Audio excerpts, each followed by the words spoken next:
warahmatullahi wabarakatuh.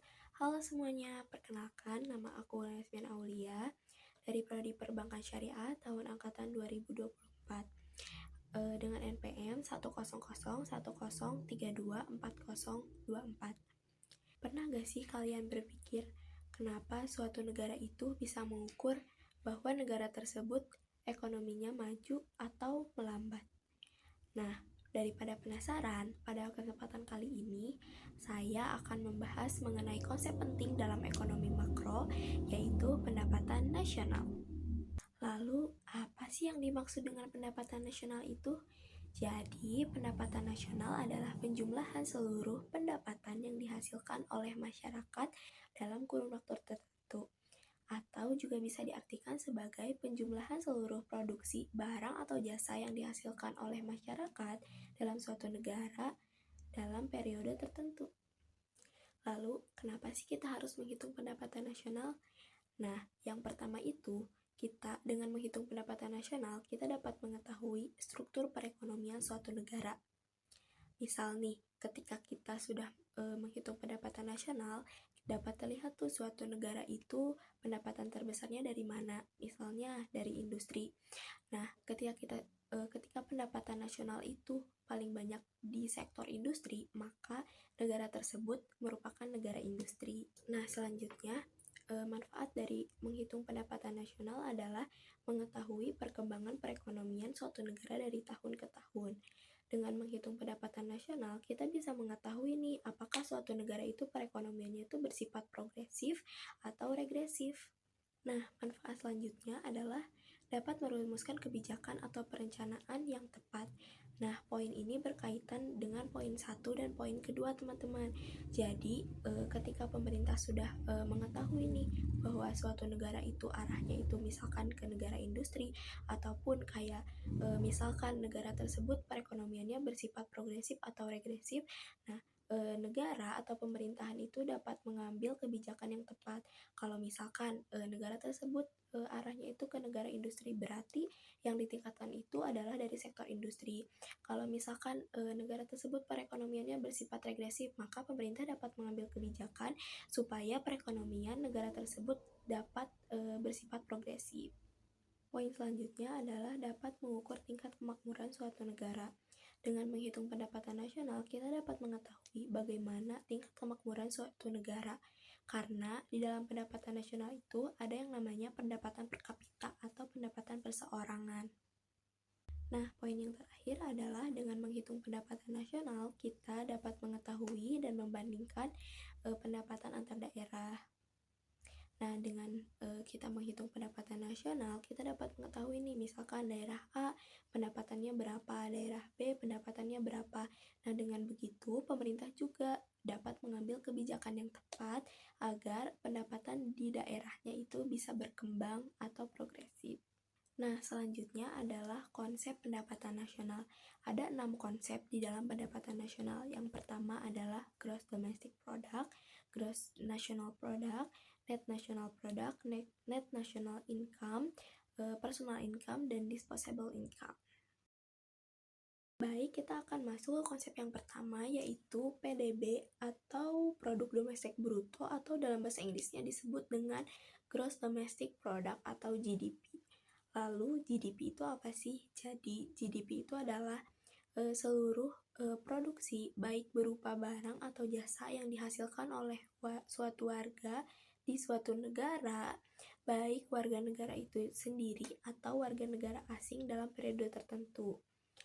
Nah, jadi untuk GDP ini, kita kan di suatu negara itu pasti kan tidak hanya di dalamnya itu tidak hanya perusahaan dari warga negara asing tersebut, pasti ada perusahaan-perusahaan asing. Nah, jadi di dalam GDP ini, baik perusahaan itu perusahaan asing ataupun perusahaan yang pemiliknya itu warga negara asli di negara tersebut, itu dijumlahkan. Oke, baik, yang selanjutnya adalah Gross National Product atau GNP, atau yang lebih dikenal dengan Produk Nasional Bruto atau PNB.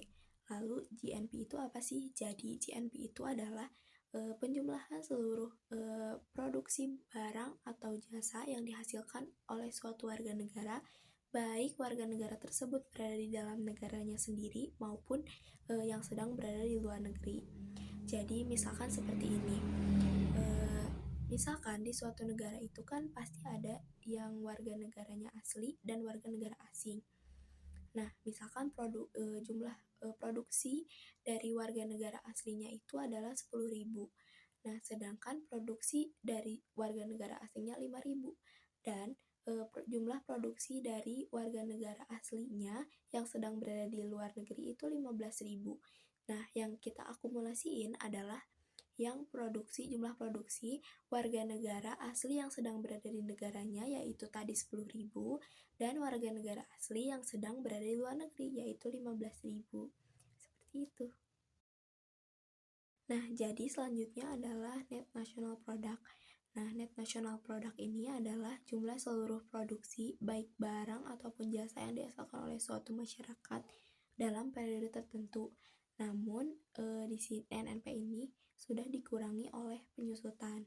Jadi, rumusnya itu adalah NNP sama dengan GNP dikurangi penyusutan. Nah, yang selanjutnya adalah net national income atau NNI. Nah, net national income ini adalah jumlah seluruh penerimaan yang diterima oleh masyarakat yang telah dikurangi oleh pajak tidak langsung atau indirect tax. Nah, rumus dari NNI ini adalah NNP dikurangi pajak tidak langsung. Nah, selanjutnya adalah net national income.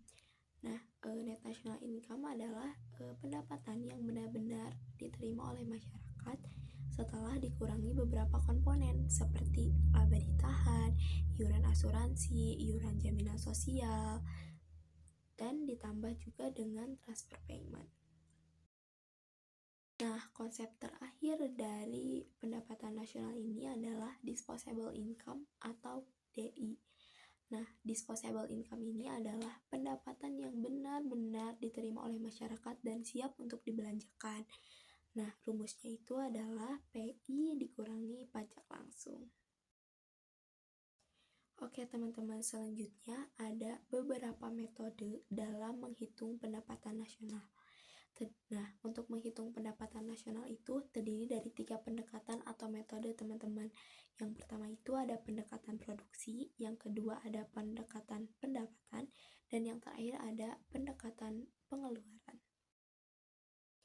Baik, yang pertama itu ada metode perhitungan pendapatan nasional dengan pendekatan produksi. Nah, dengan pendekatan produksi ini adalah penjumlahan seluruh nilai barang atau jasa yang dihasilkan oleh seluruh lapangan usaha di suatu negara dalam periode tertentu. Nah, biasanya itu 1 tahun.